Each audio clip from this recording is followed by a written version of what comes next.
So, Star Savior had their focus group task happen last Friday, which was 16th in Korea, and they start to write down the articles here and there. So I went through many different articles and collect some footage here and there. So I want to talk more about it and actually record the video with the one article I found, which I really like, because the way the person wrote down was definitely much more fun to read through than this one. But this article is actually way more detailed in terms of gameplay aspects. So I thought this is probably better to use to record the video with. So I'm gonna go through this article and talk about how the gameplay is like at the moment. So anyways, let's jump into video and talk about it. So the main thing you see within the screen is definitely the beginning part of the game, which is the main menu, and you can see your profile card, you can see the battle section, as well as the management of your characters, and as well as a safe house, most likely some interactive aspects. And there's also guild tab, so I guess there's a guild system. There's also shop, there's also gacha tab as well. They also have a stamina system, so you can enter stages with it and farm it. You also have the credit system, most likely currency you need to level up your characters and such. They also have a premium gem currency tab as well, and they also have a quick moving to certain stages tab as well. They also have this button that's very familiar if you played any idle games. Basically it fills up even if you don't log into the game, and when it's 100% you click it, or you can probably click it before that to collect the resources. And also, just like what the main PB showed, I think you can set the main lobby with the live 2D animations as the lobby screen as well, just much like Blue Archive. So I guess that's the one key feature the game has going for at the moment. So let's talk about the Star Savior's combat system. It's going to be using 4 different characters and 1 brave skills, and that will be the 1 party, and each character will act depending on their speed, and you can see their speed meter as well, and characters' roles will be divided with the DPS, tanker, and supporter as well, and the front line and the back line kind of does exist, so putting the units within the right spot is definitely going to be giving you more benefits. So I guess putting tankers at the front is definitely going to be more beneficial. It also has an elemental system as well. It seems to be having RGB color as well as a dark and light color as well. If you hit the targets with the right elements, you are able to break down their meter, and when the meter is fully broken down, you are going to be getting break points, you can see, which is the blue point. And when you get the 3 break points, you are able to use this thing called a break skill, which is very strong support skills to help you, able to give you huge beneficial to tide the turn in the battle. Each character is going to be having basic attack as well as a special and ultimate skills, and basic attack has a 0 cooldown time, so you can use it anytime you want, and the special and ultimate skill is going to be having cooldown time, so you have to use it wisely basically. And each time you attack the target or you get attacked by your opponent, you are going to be building up this burst meter, and with this burst meter you are able to enhance any of your skill that's not under cooldown time to do additional effect.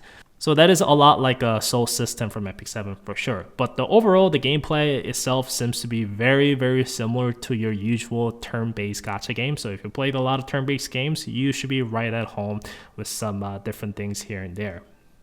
What they briefly showed about the content, they are going to be having a main story, and they're also going to be having resources stage as well. This one will give a character levels, this one will give a skill upgrade materials. They're also going to be having hunt to farm actual equipable gear with the set pieces as it looks like.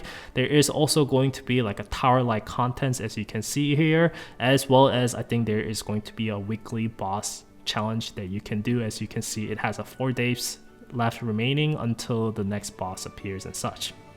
So usual thing, and it also has an event tab as well, which I think they are going to be adding more event stages over time to do some event stories and farm the resources here and there as well, like your usual turn-based gacha game.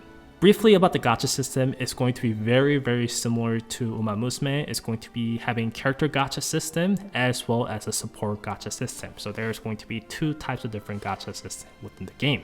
And you are going to be pulling out the character, then you are also going to be putting the support card onto the character, which is going to be giving better result and more events and bonuses when you are going through the journey, which is the key progression aspects of the character. Next, let's talk about the journey mode, which is a key part of the progression. You are going to be starting with the basic stats, and you can choose which stats you want to be focusing on. And I guess if you're a tanker, for example, I guess you want to invest more into HP. And if you fail, you will still get the stats, but it's very low. So yeah, you don't want to fail. So to prevent that from happening, having better support cards is going to be definitely lowering the chance of failing it, but they do say you can still fail it. So a lot of a part is RNG. That's the part of this Uma Musume like games. You have to try a lot to get the perfect stat character, even though I'm not sure if it is really that possible unless you have like fully crazy whale setup. But anyways, that's the key takeaway. There's going to be different events you can go through, and with some currency you earn through doing this mode, you can also buy some beneficial stuffs and refill your stamina, stuff like that. So there is emphasis of the roguelike elements throughout this mode basically. And as you can see, there's different cards here and there as well. And once you finish the journey, you are going to be acquiring this thing called a Stellar Archive. Then you can use this to equip onto your character like a weapons to basically give you more beneficial stats to your character. So honing out this weapon is going to be the key part of the aspect for sure, I believe. So we'll see how things will work out, but they do say there is a character dupe system here and there, as well as the support card dupe system, even though it says it increased a level at the moment with no real major change in the skill, but at the moment is definitely more of a focus group test material, so things could always change. So we'll keep an eye on that for that one to see if it becomes more like Uma Musume down the road. Besides the stat bonuses you get, I think all the article does mention that this is a great way to learn more about your character, just like Uma Musume, and to get attached to the character and learn more about the character themselves as well, just beside from the usual kind of event story you go through from most of the gacha games. I think that is a unique aspect of the training simulator games, and they seems to be aiming and doing pretty well in that regard. But anyways, that is pretty much the character progression part they showed throughout the current version of the focus group test version of the game. Last content they showed for this focus group test is the gauntlet, which is the real-time PvP, and it's going to be having different modes coming down in the future, such as a strategy mode, which is like fighting against the bots they set up, as well as a friendly match as well.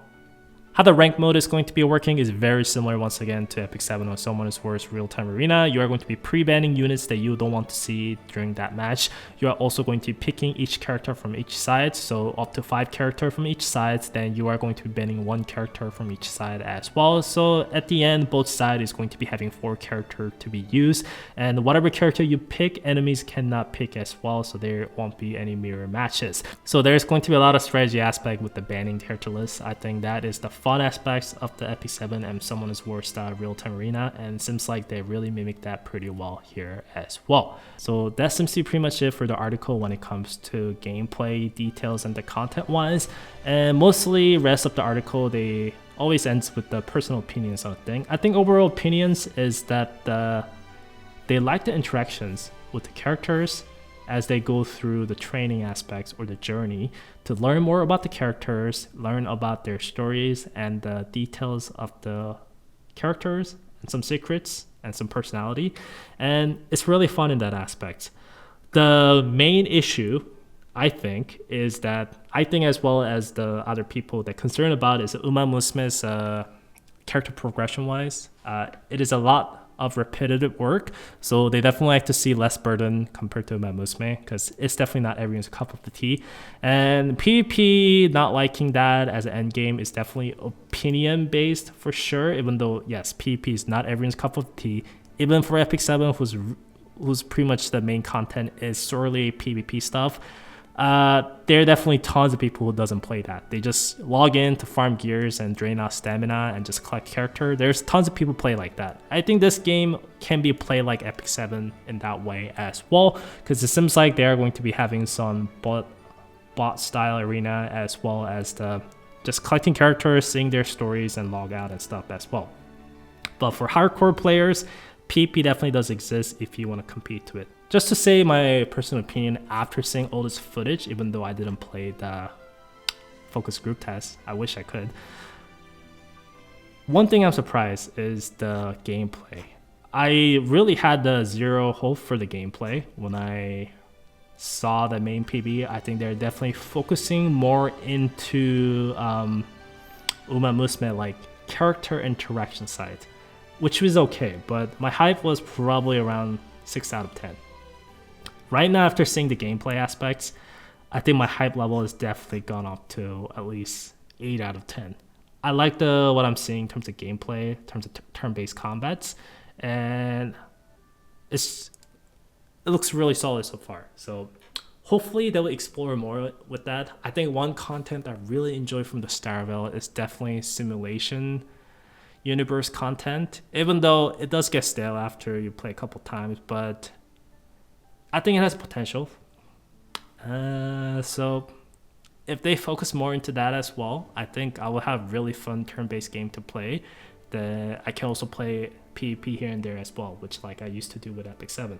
But as most of the articles say, they see the huge potential for this game. It's not going to be having best graphic in terms of character modeling, of course. It's not going to be open world game. So it's not going to be like blockbuster, AAA looking title like gacha game that you can max setting on PC types of thing.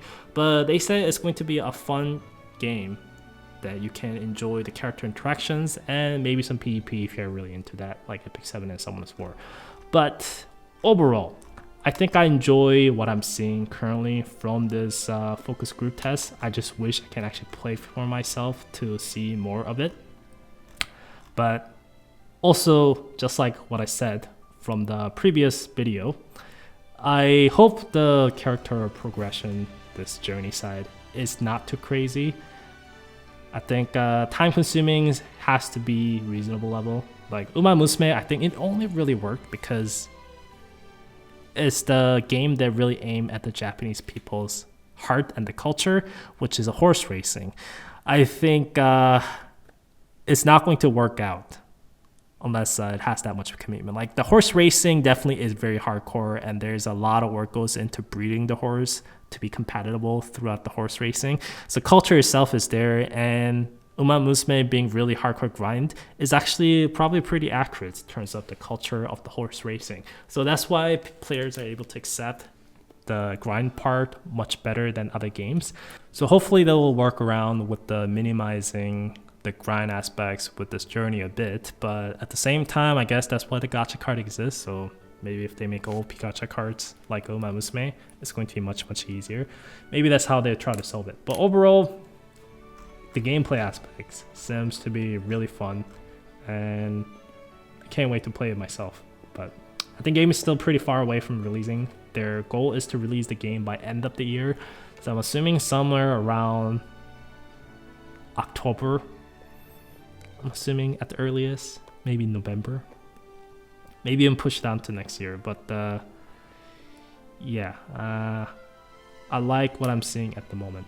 But that is pretty much it for this video. Hope you guys enjoyed this one. I'll see you guys next time with more videos. Thanks for watching.